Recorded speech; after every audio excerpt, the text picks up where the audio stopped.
It's dedicated to bringing to life conversations and community actions around death, dying, and bereavement. So it was launched in 2013, and it has seen over 400 events, and it sparked thousands of conversations about death, dying, and bereavement. So it's a really good thing that they're making people speak about it. It's a very fearful subject for many people. So just before we move into the talk, I'm just going to pay my respects to my spiritual teachers in our wonderful disciplic succession. Namo Om Vishnu Padaya Krishna Kastaya Bhutale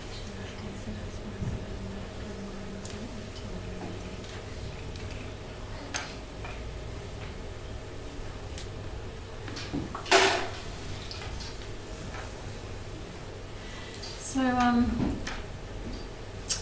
in the West, death is a subject not spoken about a lot, and even when someone has an accident, it's pretty much swept under the carpet. They're always covering, if there's a body there, they cover it up with a white sheet straight away so people don't face the fact that that person has died. Yeah. In some other countries, it's quite, they're much more open about death. So for instance, in the Philippines, I don't know if it still happens now, but not that long ago, they take photos of people in accidents, and it'll be in the newspaper, not in the front page, this accident, and they take a picture of the people that were in the accident. And no one really thought much about that, because death was more openly discussed, and it was, they were more open about it in different countries. But in the West, it's sort of hidden quite a bit. And it's because it's very fearful for people, because they actually don't know, most people in the world don't know what's going to happen to them when they die. Yeah? And so it's the fear of the unknown. And from the Vedic perspective, we exist with or without a body. We're actually an eternal spiritual being, temporarily residing within a body of flesh and blood and a mind, which is the subtle material body. So we're actually inhabiting two bodies. We are the soul covered by the mind, and then covered by this gross physical body. It's pretty gross at times, but gross as in the elements are more gross. And so we actually don't die when the body dies. We're eternal. We're existing whether we've got this body on or not. It doesn't, this body doesn't make us exist. We're already existing. We just are temporarily residing in a material body at this stage. So never has there been a time when we did not exist, not in the past or in the future. We're eternal. And there's a really great verse in the Bhagavad Gita that explains this beautifully.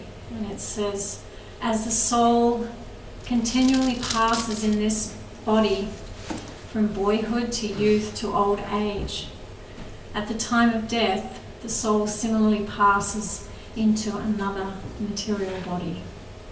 So we can see that we're actually moving through different bodies in this lifetime. The body you had on when you were a little baby is not the same body just stretched and got bigger. It's actually a completely different body to the one you had when you were born. So you're changing bodies every 5 years. Every single 5 years you have a new body on. Even science has proven this, that every single cell within your body has been completely renewed within 5 years. So the body you have on today is not the same body you had on 5 years ago. You've got a completely different body. So you can see every 5 years you have a new body, yet you are aware that you existed. Are you aware that you existed 5 years ago? 10 years ago? Some people here maybe not. The kids up the back. 15 years ago, 20 years ago, we can keep going. And I remember existing when I was really young. I was probably only about 18 months old. I couldn't talk, and I can remember sitting under the table. My mum and her friend were talking, and I was sucking on a chocolate biscuit.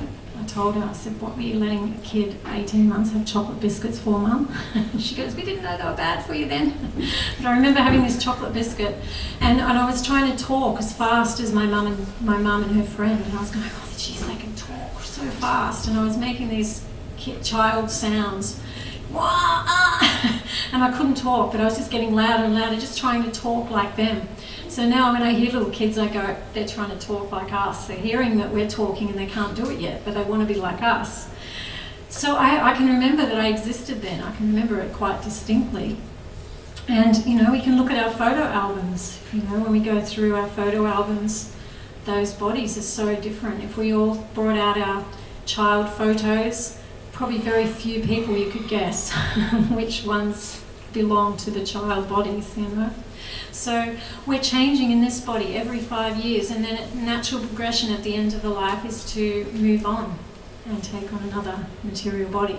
And this is what's called the wheel of birth and death. So just having this little bit of wisdom about your eternality really helps you conquer death, because you are just wearing a suit of clothes.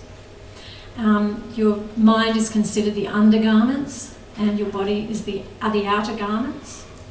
And it, just like when you get in the shower of a night, you take your clothes off and you put them in the basket or throw them on the floor or whatever. It's not like you're very upset about taking your clothes off and getting in the shower.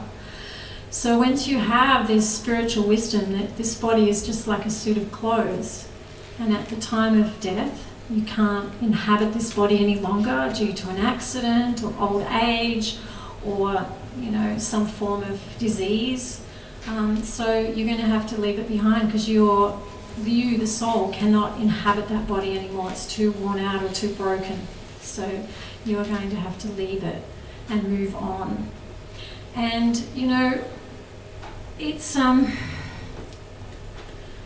know Acharyadas was once telling us this story.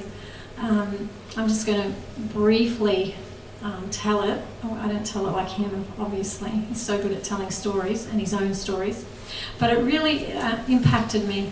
He was in a hospital in Philippines visiting a friend of his, and there was a Muslim family, and they were talking amongst themselves, and they'd got word back from the doctor that their father, who was in hospital, had a week to live.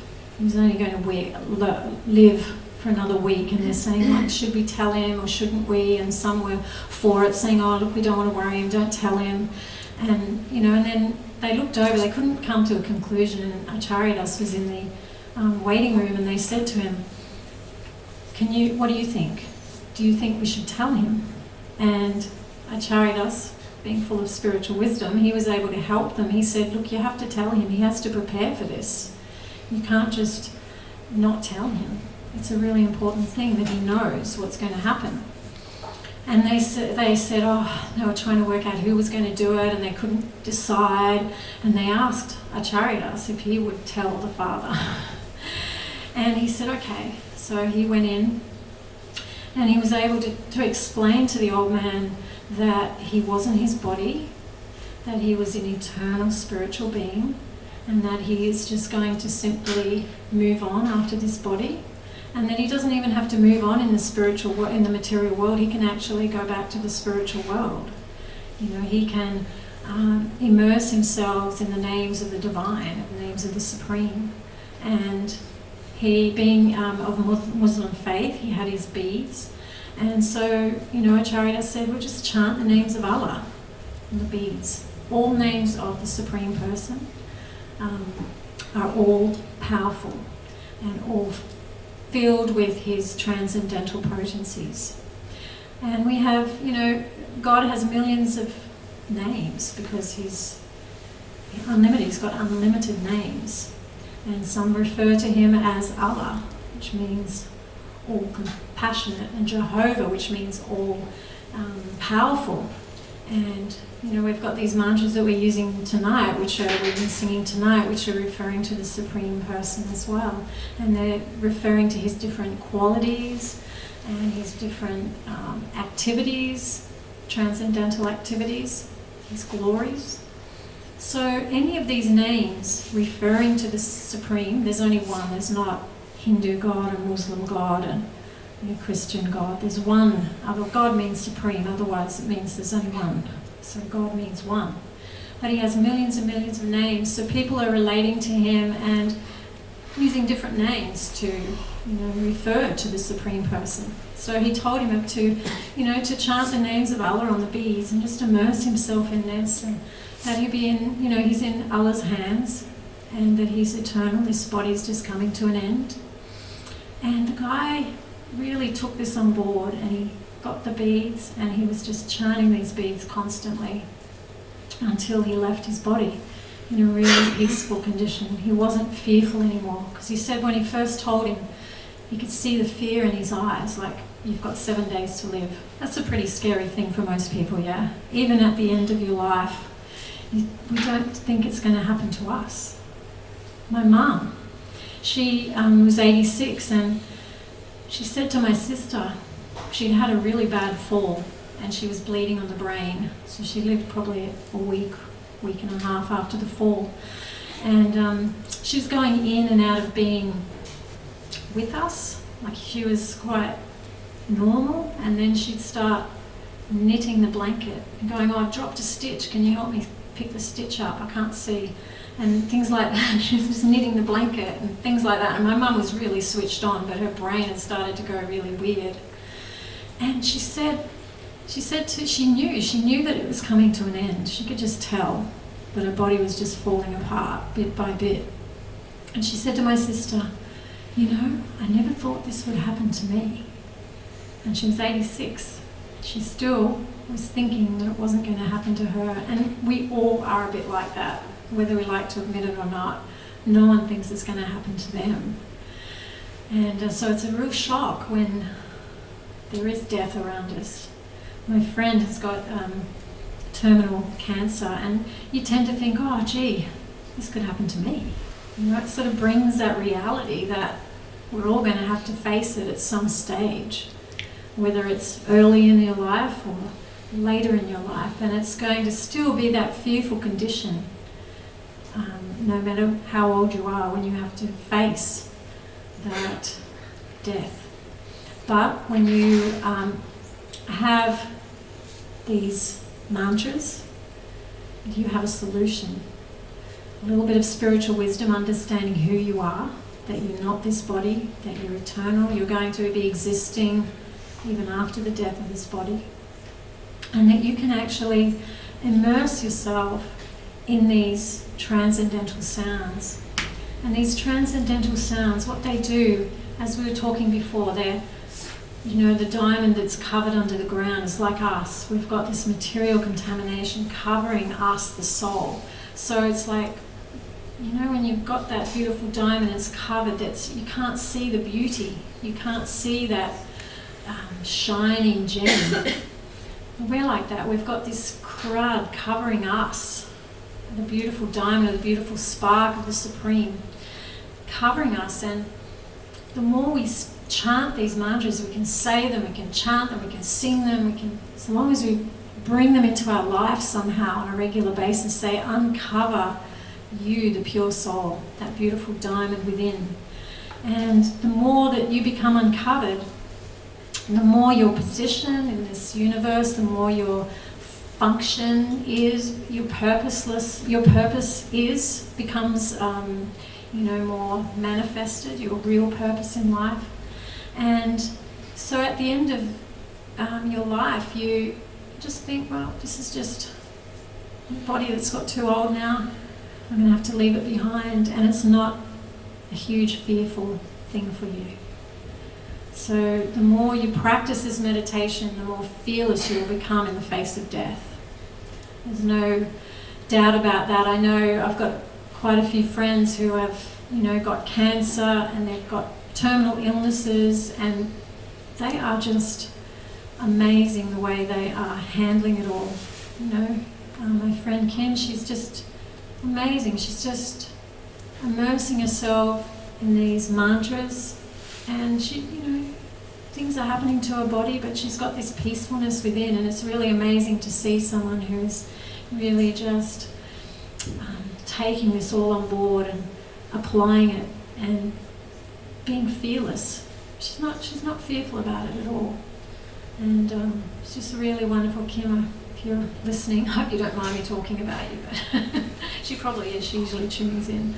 And, you know, so many other people I know who have had to come up against big, you know, problems with their body. And, you know, just when they have this spiritual wisdom, they can go through it so much easier. It's not such a huge fear for them.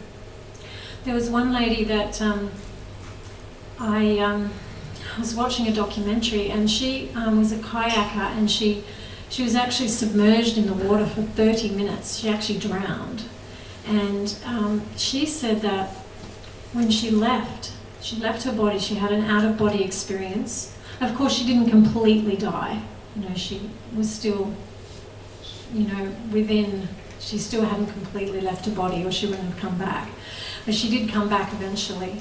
But she said that she actually, her experience was this unbelievable spiritual love. That's what she could feel. She said this unconditional love coming from God, and the fact that she had this love for God, and it was a reciprocal, loving relationship. And she said when she came back, that's what she's doing now, telling people that they need to develop their love for God. And that was what the spiritual world was, the spiritual love that was just so overwhelmingly beautiful, and something she'd never felt to that degree ever. So, you know, the death experience doesn't have to be scary for us. It can be a really beautiful thing. If you apply this process in your life, you have wisdom on board, and at the time of death, it's not such a big deal. We have to be aware too that when someone is leaving their body, we can help them. We can help them with this process. We can have the chanting on. I did with my mum. I had the chanting on, and the nurses really were so nice about it. I said, the music's got to be on, the music's got to be on. I kept saying, you know, the music. It was really important that she had those transcendental sounds filling her ears. And she was in a coma in the end, but people in a coma can still hear. That's the last thing to go. And so when she left, I remember there was a whole heap of screaming going on. My sister's kids were only really young, and they were screaming and a lot. You know, they're only babies. Babies scream, you know, they cry a lot. And I just wanted to be with my mum alone for a little while, and I just got my wish. It was really funny. I said to my sister, why don't you go home and, you know, look after the kids, bathe them and give them some food, decent food, and come back. We were going to stay overnight because they said, you know, she didn't have that much longer to go. Maybe a few days, maybe a few hours, they couldn't tell me because everybody's so different when they leave their body. And so I just wanted to be with Mum alone so she could hear the chanting, and, you know, I could talk to her and tell her that, you know, there's nothing to stay for now. She could leave. And I couldn't do it with all this going on in the room, and so my sister left. And I'd say within half an hour, Mum had that huge death rattle. Yeah, you heard of that? It's a death rattle. I mean, it's nothing like you've ever heard. It's not like someone having a cough. It was like huge. It's like a volcanic eruption because the lungs start to fill up with fluid. And yeah, so she tried to breathe, and it was like this huge noise, and I jumped up off the chair, and I thought, this is sort of coming to an end now. So I rang my sister just because I thought she should know. She wanted to be there when Mum left. And but her, you know, the answering machine was on because she was obviously bathing the kids and feeding them. And so I had 2 hours with my mum by myself where we had the chanting. I turned the chanting up loud and she could hear it. You know, the hearing goes a little bit dull, but they can hear, so you need to turn it up a little bit, probably louder than you would normally. So I had the chanting music up loud, and And I was just saying, Mum, you don't hang on anymore. You know, you've been hanging on all this time. It's time to go now. You're in good hands. You know, you're in your best friend's hands, because she was really close to God. She used to talk to him all the time, and they had a relationship there. So I said, look, he's going to look after you. Don't worry about that. And, you know, it's time to move on now.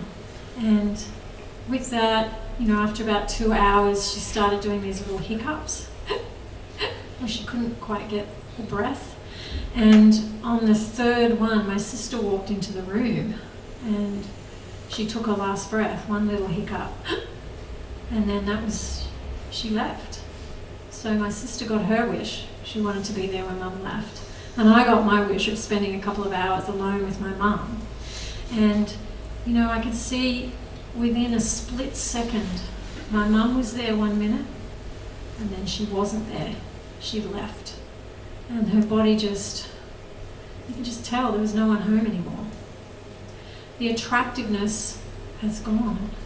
Because what we're attracted to in a body, it's not the body itself. The body can be absolutely gorgeous.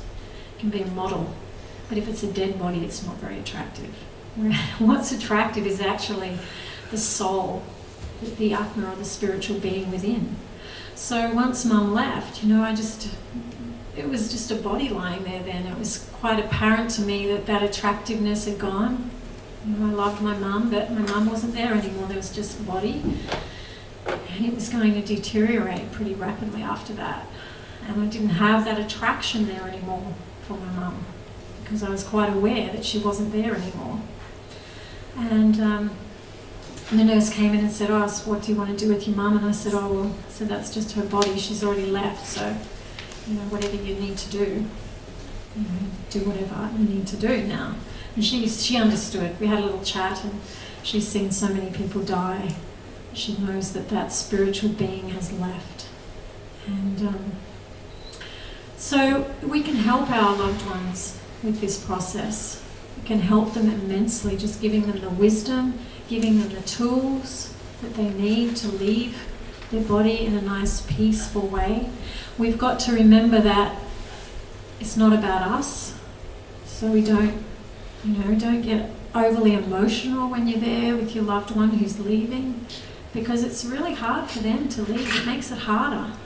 You know, if everyone's crying, don't leave me, don't leave me, you know, that poor person doesn't get a choice. You know, and it makes it very difficult for them. So we have to remember that it's about them, and that we make it as pleasant as possible for them so they can leave in a spiritually peaceful way, and they will be forever grateful. So it was really nice when my mum finally left. We had some tears, we laughed, and it was like we were a bit schizophrenic, because I was sad my mum had left, but I was really happy that I was able to help her, so I felt exhilarated that I was able to give her something back, you know, because she'd been a great mum all these years, and you know, I could help her at the time of death, so I felt very happy about that as well. And then a funny thing happened. I rang my brother, Paul, and I said, Paul, and he went, yeah, and I said, Mum's left. And he said, who are you after? Paul who? And I said, oh, Paul Wynn. And she goes, oh, that's not me. And I went, oh, I'm sorry. I said, your mum's probably still alive.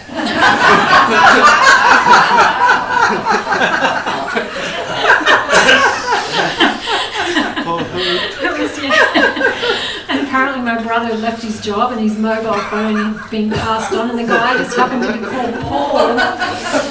So we had a few jokes, and I was really worried about my mum's tongue, because she had no hydration, and when she was breathing through her mouth all the time, and her tongue was so dehydrated, it was like a golf ball, but a red golf ball, and I was always worried about her tongue, so I was always spraying her mouth, trying to get the tongue a bit more normal.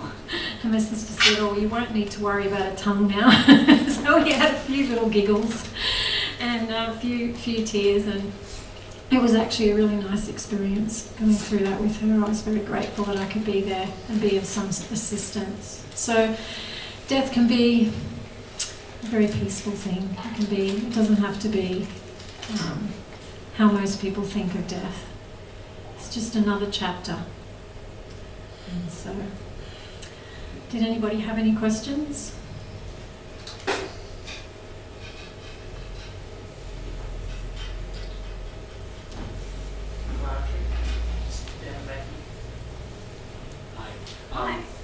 I've heard that when a person passes on and all of their body's signals have stopped on the machines, their hearing they still have their hearing possibly quite a long time after they're clinically dead. They still hear, and the people in the death wards, the nurses are told not to start talking about them like they're a dead person, but to continue the protocol, because Yes. they're at a very important transition when all they have left is their Hearing. That's the last thing, yes. And they might hang around for a while as well, you know, so we always keep the chanting on for quite a while afterwards to make it a nice, pleasant atmosphere. But you'd be amazed how many people have been given this opportunity at the end of their life to hear these transcendental sounds, and how they've clung to it, and you know how they've really taken it all on board and left in a way like a yogi. You know, it's quite amazing how some people have just made this decision at the time of death and died like a yogi, even though they may not have even come into contact with this previously.